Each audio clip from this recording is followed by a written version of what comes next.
Welcome to Mega Nine TV. December 6 target భారీ పేలుళ్లు జరిగేవా?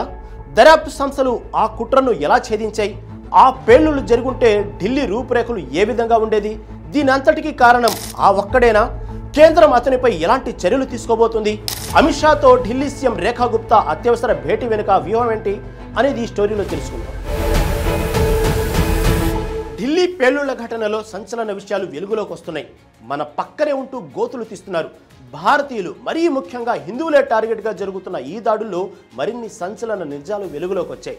ఢిల్లీ వరుస ఉగ్రదాడులకు ప్లాన్ చేసిన డాక్టర్లు మరికొన్ని ప్రదేశాలలో ఇలాంటి దాడులు చేసేందుకు ప్లాన్ చేసినట్లు దర్యాప్తు సంస్థలు చెబుతున్నాయి. ఇప్పటికే ఈ ఘటన ఉగ్రవాద దాడిగా కేంద్రం ప్రకటించింది. నిందితులందరికీ జైషే మహమ్మద్తో సంబంధాలు ఉన్నట్లు దర్యాప్తులో వెల్లడైంది. డాక్టర్లుగా ఉంటూ ఉగ్రవాదులుగా మారిన వారిని పోలీసులు అరెస్టు చేశారు.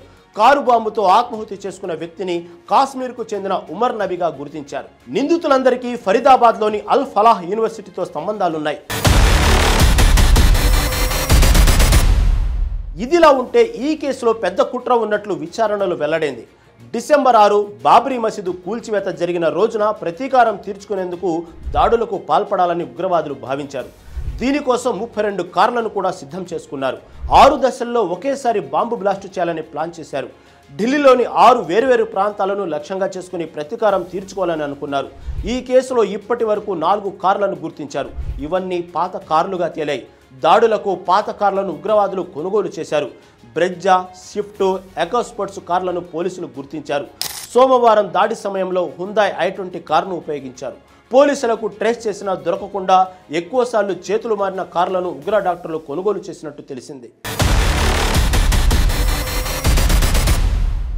ఫోర్డ్ ఎకోస్పోర్ట్ కారును పోలీసులు హర్యానా ఫరీదాబాద్లో గుర్తించారు. బ్రెజ్జా కారును మహిళా వైద్యురాలు షాహినా సయీద్ వాడినట్లు పోలీసులు కనుగొన్నారు. ఈమెనే జైషే మహమ్మద్ ఉగ్రవాద సంస్థ మహిళా విభాగానికి ఇండియాలో హెడ్గా పనిచేస్తున్నట్లు అనుమానిస్తున్నారు. బ్రెజ్జా కారును హర్యానాలోని ఫరీదాబాద్లోని Al Falah school of medical sciences and research centre క్యాంపస్లో గుర్తించారు.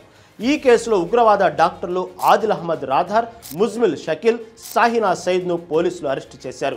ఇక ఇదే అంశంపై హోంశాఖ మంత్రి అమిత్ షా ఢిల్లీ సీఎం రేఖా గుప్తాతో భేటీ అయ్యారు. అల్ ఫలాహ్ యూనివర్సిటీలో సోదాలు చేయాలని ఆదేశించారు. ఆ యూనివర్సిటీకి నిధులు ఎక్కడి నుంచి వస్తున్నాయనే అంశంపై కూడా ఇప్పటికీ ఆరా తీశారు అమిత్ షా.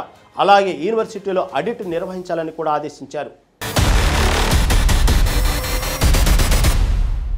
యూనివర్సిటీ సంగతి సరే, దాని వ్యవస్థాపకుడి సంగతి ఏంటి అంటే వాడో విషవృక్షం. వీడి పేరు జావాద్ అహ్మద్ సిద్దికీ. విశ్వవిద్యాలయం అంటే విద్యార్థులను ఉన్నత స్థాయిలో నిలబెట్టేది. కానీ అల్ ఫలాహ్ యూనివర్సిటీ మాత్రం అందుకు పూర్తి భిన్నం. ఈ విశ్వవిద్యాలయం కేంద్రంగానే డాక్టర్ల బృందం దేశవ్యాప్త దాడులకు ప్రణాళికలు రచించారు. దీనికి ప్రధాన కారణం పునాది స్థాపకుడే ఒక ఉగ్రవాది. చెట్టే మంచిది కానప్పుడు కాయలు ఎలా మంచివి అవుతాయి చెప్పండి? ఈ అల్ ఫలాహ్ విశ్వవిద్యాలయ స్థాపకుడు హర్యానాలోని ఫరీదాబాద్లోనే ఈ యూనివర్సిటీ ఉంది. అల్ ఫలాహ్ అంటే అరబిక్లో విజయం, శ్రేయస్సు అని అర్థం.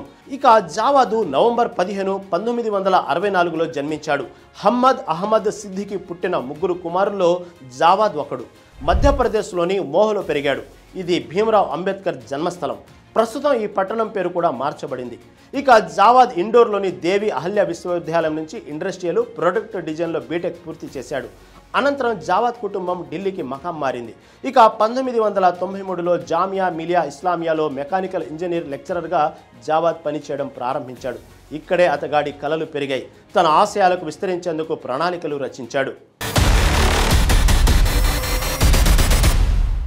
జావాద్ లెక్చరర్గా పనిచేస్తుండగా అల్ ఫలాహ్ గ్రూప్ ఆఫ్ కంపెనీను ప్రారంభించాడు. కొద్ది కాలంలోనే సంస్థ బహుగా పురోగతి సాధించింది. ఆయా ప్రాంతాల్లో డజన్ వెంచర్లు విస్తరించాయి. దీనికి జావాదే డైరెక్టర్, ఛానలర్గా కొనసాగుతున్నాడు. ఈ యూనివర్సిటీలో చదివే విద్యార్థులంతా జావాద్నే రోల్ మోడల్గా తీసుకుంటారు. అంతగా పాపులారిటీని సాధించాడు. ఇక జావాద్ జామియా నగర్లో ఒక విలాసవంతమైన భవనం నిర్మించుకున్నాడు. అల్ ఫలా హౌస్గా పిలువబడే ఈ ఇంట్లోనే ప్రతి ఏడాది చాలా గ్రాండ్గా పుట్టినరోజు వేడుకలు కూడా జరుపుకుంటాడు. ఈ ఏడాది కూడా చాలా గ్రాండ్గా వేడుకలు జరుపుకునేందుకు ప్లాన్ వేసుకున్నాడు. కానీ ఇంతలోనే ఢిల్లీ బాంబు పేలుడుతో యూనివర్సిటీ బండారం బయటపడింది. ఇక జామియా నగరం కేంద్రంగా తన వ్యాపార సామ్రాజ్యాన్ని జావాద్ విస్తరించాడు. తన సోదరుడైన సౌద్తో కలిసి కొన్ని చిన్న చిన్న కంపెనీలు కూడా స్థాపించాడు. ఇందులో ప్రధానంగా అల్ ఫలాహ్ ఇన్వెస్ట్మెంట్స్ ఒకటి ఉంది. అయితే ఇందులో పెట్టుబడులు పెడితే అధిక రాబడి వస్తుందంటూ జావద్ నమ్మబలికాడు. దీంతో చాలామంది పెట్టుబడులు కూడా పెట్టారు.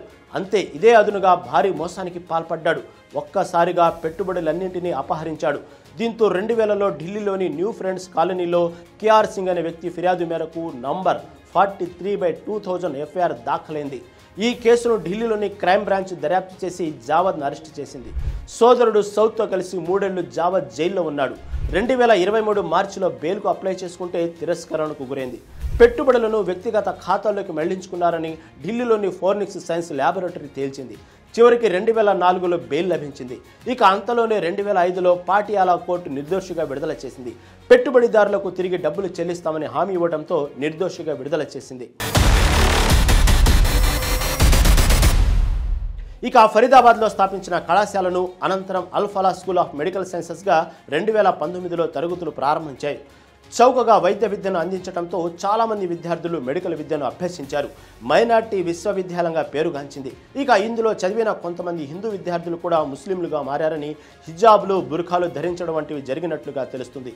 ఇక కోవిడ్ సమయంలో అనేక ఆరోపణలు వచ్చాయి. కరోనా సమయంలో నర్సుల జీవిత బీమా డిమాండ్ చేసినందుకు వెంటనే వారిని తొలగించేశారని ఆరోపణలు ఉన్నాయి. స్టైఫండ్లు చెల్లించకపోవడాన్ని నిరసించినందుకు మెడికల్ ఇంటర్నల్ను కూడా సస్పెండ్ చేశారు. యూనివర్సిటీ కేంద్రంగా అనేక దుర్మార్గాలు జరిగినట్లుగా అందులో పనిచేసిన ఒక మాజీ ఉద్యోగి ఇచ్చిన సమాచారంతో ఈ బండారం వెలుగులోకి వచ్చింది. అయితే ఢిల్లీ బ్లాస్ట్ తర్వాత అల్ ఫలాహ్ యూనివర్సిటీ దుర్మార్గాలు అనేకమైనవి వెలుగులోకి వచ్చాయి.